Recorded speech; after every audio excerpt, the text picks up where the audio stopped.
quoi votre truc ? C'est quoi votre truc ce matin avec la fondation Chao Kids qui se mobilise pour les femmes et les enfants en Inde et au Népal. L'Inde, malgré sa diversité ethnique et culturelle, continue de lutter contre des inégalités profondes malgré des avancées en éducation et en santé. La fondation Chao Kids se mobilise pour améliorer la vie des groupes marginalisés en Inde et au Népal, mettant l'accent sur les familles tribales. Elle vise à garantir l'accès à l'éducation pour les jeunes tout en soutenant financièrement les mères de famille, notamment dans le respect des traditions pour favoriser l'autonomie et la dignité. Pour en parler ce matin de cette belle fondation Chao Kids, je reçois Philippe Depreux. Bonjour. Bonjour. Merci d'être avec nous. Merci beaucoup. Merci de l'opportunité de pouvoir m'exprimer et dire quelques mots sur la fondation. Merci qui vient de fêter ses 15 ans. Oui. Oui, ça fait 15 ans que nous avons démarré cette fondation et nous l'avons démarrée en Inde, au sud de l'Inde, par des projets d'éducation pour des jeunes tribaux. Et il faut dire que ça fait longtemps que je travaille en Inde pour mon ancien employeur. Et j'ai eu l'occasion d'y aller à peu près une trentaine de fois. Oui. Et puis en 2008, j'ai pu prendre une retraite anticipée de mon employeur et j'ai voulu faire quelque chose pour des jeunes défavorisés en Inde. Donc nous avons commencé avec le sud de l'Inde, puis ensuite le nord de l'Inde, et depuis 2 ans, nous sommes aussi au Népal, donc avec 3 sites. Et en tout, maintenant, nous arrivons à soutenir 2000 jeunes pour des programmes d'éducation, des jeunes tribaux, des jeunes Dalits, c'est-à-dire intouchables, aussi appelés intouchables, et puis 10 000 mères que nous soutenons par des programmes de ce qu'on appelle là-bas self-help group, des programmes d'autogestion pour les femmes. On leur apprend à se développer économiquement et au niveau agricole également. Donc c'est la combinaison des deux qui est, je trouve, était particulièrement intéressante dans le développement de Chao Kids. Ouais, en tout cas, bravo pour ce que vous faites. Déjà 15 ans que vous êtes actif avec cette fondation. En 15 ans, les choses ont changé, ont évolué. Quel constat faites-vous aujourd'hui ? 15 ans, si on devait regarder dans le rétroviseur, qu'est-ce qui a changé ? Quel constat vous faites ? Bien, je crois pouvoir dire qu'il y a, si j'ose dire, 2 Indes. Il y a une Inde, c'est-à-dire à peu près 51% de la population qui se développe bien, avec une classe moyenne qui émerge et se renforce tous les jours. Oui. Mais il y a quand même environ 49% de tribaux, de Dalits, c'est-à-dire intouchables, ou autres populations défavorisées, donc qui constituent près de la moitié du total de la population indienne. Vous savez que l'Inde, aujourd'hui, est la population la plus nombreuse du monde. Oui. Donc ça fait environ 650 millions de personnes qui vivent dans des conditions difficiles, avec 1 à 4 francs par jour pour survivre. Donc, nos programmes sont de 2 ordres. Et je pense que c'est le plus beau cadeau qu'on puisse faire à des jeunes, c'est leur proposer une éducation, leur donner les moyens d'une éducation, parce qu'après, ils peuvent trouver un emploi rémunérateur et valorisant. Oui. Et puis pour les femmes, parce que les enfants les jeunes nous ont amenés à leur mère, eh bien c'est de développer des self-help groups où elles sont dans un groupe de 10 à 15 femmes et elles peuvent s'entraider et puis apprendre des notions de base d'agriculture pour développer leur jardin potager.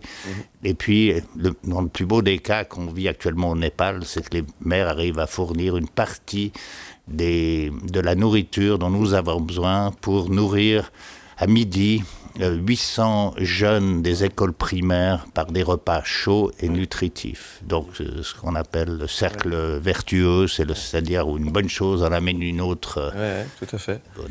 Donc, l'idée, c'est effectivement de les aider sur place, ça c'est important. Vous allez régulièrement en Inde pour voir comment les choses avancent, pour assurer le suivi en quelque sorte, c'est ça ? Oui, nous allons, avec mon chef de projet, Alexandra Maurice, nous allons 2 fois par année sur place. Nous y retournons mi-novembre. Okay. Donc nous allons en Inde et au Népal. Donc nous faisons le tour de nos 3 sites, en principe 2 fois par année. Et nous avons sur place une doctoresse neurochirurgienne qui suit nos projets au jour le jour, qui parle les langues et qui va visiter chacun des sites entre nos visites. Donc un suivi très très intense. Très Oui. intense. En tout cas, bravo pour ce que vous faites. Comment on peut aider la Fondation Ciao Kids? Alors, vous organisez régulièrement une soirée de gala. C'était le cas la semaine dernière du côté de Morges. Ça s'est bien passé. Mais comment est-ce qu'on peut l'aider tous les jours? Il y a un site internet sur lequel, évidemment, tout le monde est invité à aller jeter un petit coup d'œil. On peut vous aider parce que le nerf de la guerre, c'est évidemment trouver des fonds. Hein. C'est bien ça. Oui, c'est ça.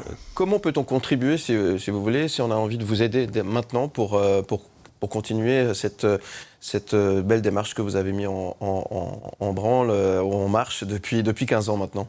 Alors, le site www.ciaokidsenunmot.org et vous avez tous les renseignements. Donc, je rappelle www.ciaokidsenunmot.org. Et voilà, là vous avez toutes les indications pour nous soutenir, ce que nous apprécierons évidemment beaucoup.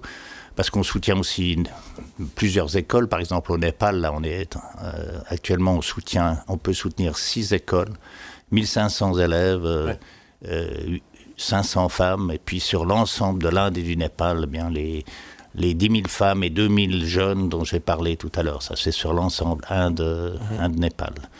On peut vous aider avec de l'argent. Est-ce que vous avez besoin d'autre chose? Est-ce qu'on peut vous aider autrement que par des dons financiers, finalement?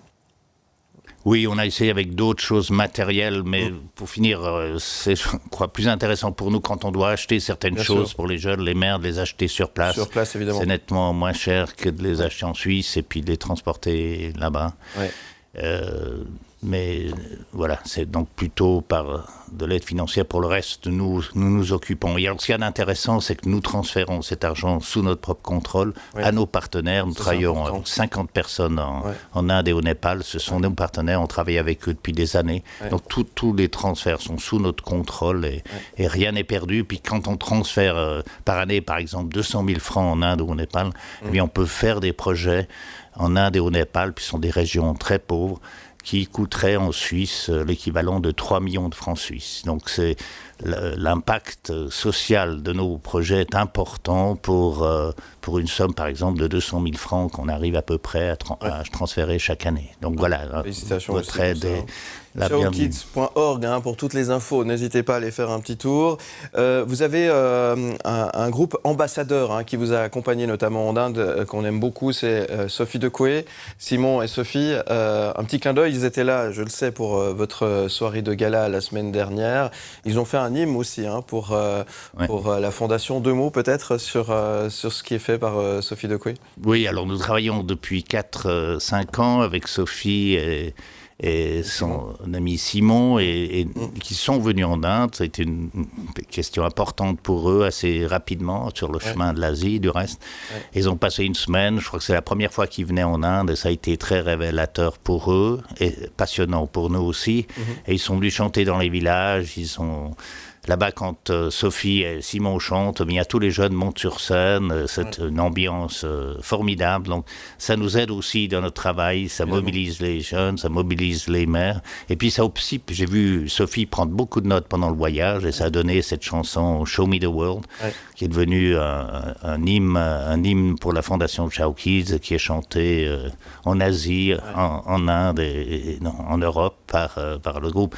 Et voilà, nous avons eu récemment une très très belle soirée à Morges. Et il y avait le groupe d'artistes suisses avec Yann Lambiel et avec Bastoun, avec Sandrine Lino et avec vous-même, Philippe. Et ça a été une très très belle soirée.